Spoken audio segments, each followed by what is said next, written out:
The Seattle sky is a bruised, weeping canvas today, the kind of heavy gray that feels like it's pressing down on the very tops of the evergreen trees. The rain doesn't just fall here, it envelops you in a cold, misty shroud that smells of damp earth and cedar. I stood by my bedroom window, my forehead pressed against the glass, watching the cherry blossoms in the yard get shredded by the wind. They looked so fragile, so easily undone by the storm, and I felt a familiar, submissive ache in my chest that told me I was no different. I am 16, a boy named Brian, but that name feels like a heavy wool coat that's 2 sizes too big and twice as scratchy. My father is away again. He's always away on business, a ghost in a suit, leaving me in a house filled with the soft, perfumed strength of my mother, Fran, and my older sister, Brittany. There was never anyone to teach me how to be a man, no one to show me how to sharpen my edges or harden my heart. Instead, I became a quiet observer of the women in my life. I watched how they handled the world when it got too loud. When Mom was stressed about the bills or Brittany was crying over a boy, they didn't get angry. They didn't hit things. They went shopping. I would tag along, a silent shadow, watching them pick out new outfits, lingering in the aisles of the beauty salon while the air hummed with the scent of hairspray and gossip. It was their sanctuary, a way to divert their attention to things that made them happy, and I wanted so badly to be part of that peace. But I am just Brian, or at least that's who I'm supposed to be. The stress today was a physical weight, a suffocating ribbon tied tight around my throat. It's the bullying at school, the slipping grades, the way the teachers look at me with a pity that feels like a slap. I needed to escape. I needed to find the diversion that Mom and Brittany used. I waited until the house was silent, the only sound the rhythmic thrum-thrum of the rain against the roof. I crept down the hallway toward Brittany's room, my heart hammering against my ribs like a trapped bird. I felt like a thief, a closet crossdresser raiding the sanctuary of her dresser and closet. I was looking for her look, the one that made her look powerful, yet soft. Dark tights, miniskirts, oversized tops. It wasn't provocative, but it had just enough sex appeal to make her feel seen, and I desperately wanted to feel something other than invisible. I found a pair of her black tights and a dark miniskirt, tucking them under my shirt as I hurried back to my room. I locked the door, the click of the bolt providing the only sense of safety I know. It didn't go well at first. It never does. I tried to pull on the black tights, my hands shaking so hard I could barely grip the nylon. I heard a sickening rip as my heel caught the fabric. I squeezed my eyes shut, a sob catching in my throat.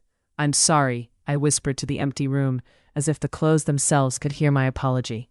I felt like a freak, a boy playing dress-up in a world that demanded I be a soldier.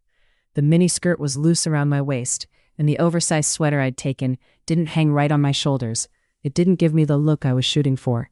I looked down at myself, a mess of ripped nylon and ill-fitting fabric. The confusion intensified the stress, making me question my sexual and gender preference all over again. Was I broken? Was I just a naive boy equating this to a sexual release when I really just wanted to be held? But then I looked at the closet door, and the white space gave me an answer I was looking for. Not all of the answers I needed, but one that would help me find them. A few days later, I talked my mom into getting me a full-length mirror from my closet. At the time, she must have thought I was just becoming vain. But it was so much more than that.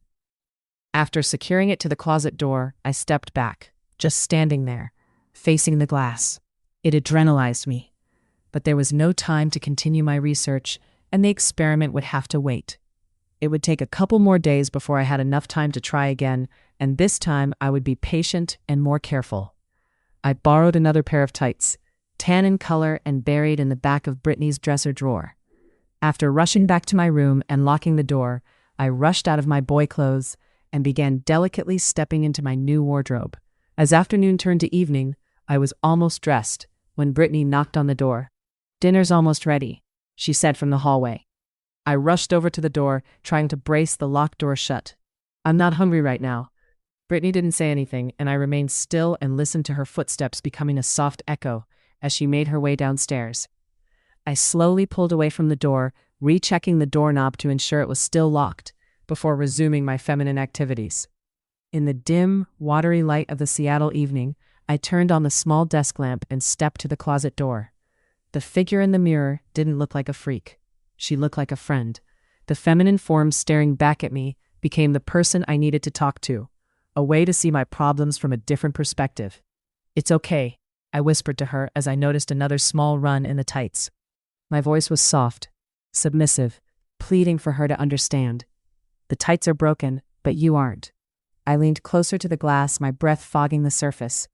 Why is it so hard to just be soft? Why does the world want us to be so loud? The girl in the mirror didn't answer with words, but as I stood there adjusting the skirt and smoothing the sweater, the problems that had been dominating my brain began to recede. The bullying, the grades, the absence of my father, they were still there, of course, but they weren't front and center anymore. For a few precious minutes, I wasn't a failing student or a lonely boy. I was just me. This ritual became my lifeline. It started small, a pair of panties or a silky negligee that only added to my confusion, but it grew into something essential. I learned that the wardrobe meant nothing without that person looking back at me in the mirror. She became my best friend, the only one who knew the truth of the feminine path I chose to walk.